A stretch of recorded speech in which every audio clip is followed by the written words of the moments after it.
are listening to the Global Slovakia podcast, sharing Slovakia's untold stories, hidden heritage, and cultural treasures with the world. Welcome to Families That Made Slovakia. Today's story spans from medieval castles and sacred caves to world wars and royal weddings. This is the story of the Apponyi family, once one of the most respected aristocratic clans in the Kingdom of Hungary. Their home? Apponyi, Western Slovakia. They were diplomats and scholars, but also rebels, mystics, and survivors. And as you'll see by the end, one of them even became queen. The Apponyis first appear in the history books in the 14th century, when a man named Thomas Red Apponyi was gifted the royal castle of Apponyi, modern-day Apponyi. As a thank you for service to the crown, that castle would become more than a home. It was the stage for centuries of ambition, education, diplomacy, and heartbreak. From that moment forward, the family took their name from the land. They weren't just nobles. They were Apponyis. But not every Apponyi wanted power. In the 15th century, one Apponyi named John chose a different path. He turned his back on wealth and politics and withdrew to a cave near the family estate to live a life of prayer. His family was scandalized. They dragged him out of his cave and back into the manor. The legend says that John died of heartbreak that very night. A year later, a monastery was built where he had lived, a sacred place where St. Catherine of Alexandria is said to have appeared to him. But while John sought heaven, others in the family were busy shaping empires. Over the centuries, the Apponyis fought in the Crusades, negotiated peace in civil wars, and served as crown ambassadors to foreign courts. They became one of the most affluent families in the empire. One of their greatest legacies?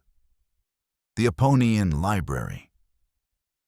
Founded by Count Antal Apponyi in Vienna and moved to Bratislava by his son, it became Slovakia's first public library.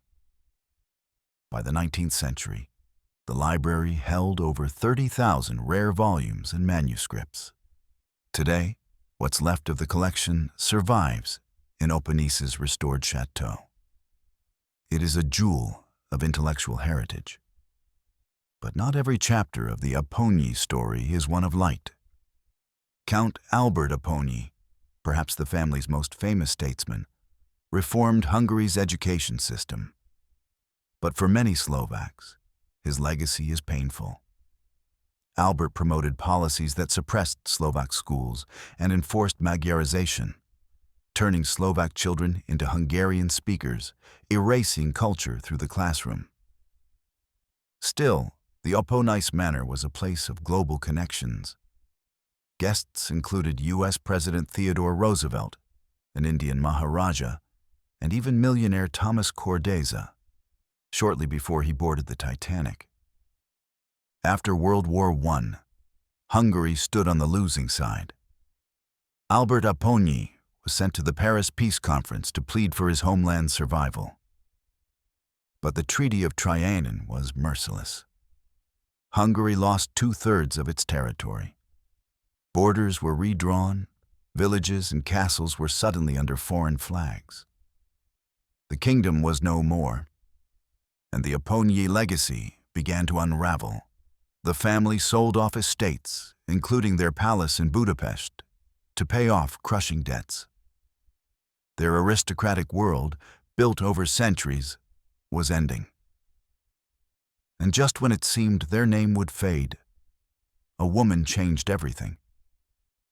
Geraldine Apponyi, born in 1915 in Hungary, grew up in Opponitz, daughter of an impoverished count and an American heiress. She was graceful, intelligent, and musically gifted. A photograph of her at a charity concert reached King Zog of Albania. He invited her to a New Year's ball. The next day, he proposed, in 1938, Geraldine became Queen of Albania. She learned the language, founded hospitals, and won hearts. But war shattered the fairy tale. Italy invaded. The royal family fled. Geraldine spent 60 years in exile before returning to Albania in 2002, where crowds welcomed her as royalty. She died there, never having returned to open ace. From rebels and hermits to politicians and queens, the Apponyis left their mark not only on Slovakia, but on the world. Their story is a reminder that families shape nations, that castles hold more than stone, they hold memory, and that sometimes the final chapter is written by a woman. Thank you for listening to Families That Made Slovakia. If you enjoyed this episode, pass it on. We'll be back soon with more names, more stories, and more pieces of the puzzle that makes Slovakia what it is. Would you like to know more about Slovakia? Explore our online program, Heritage and Homeland, your guide to Slovak history, identity, and culture. It is certified for the Slovak Living Abroad certificate,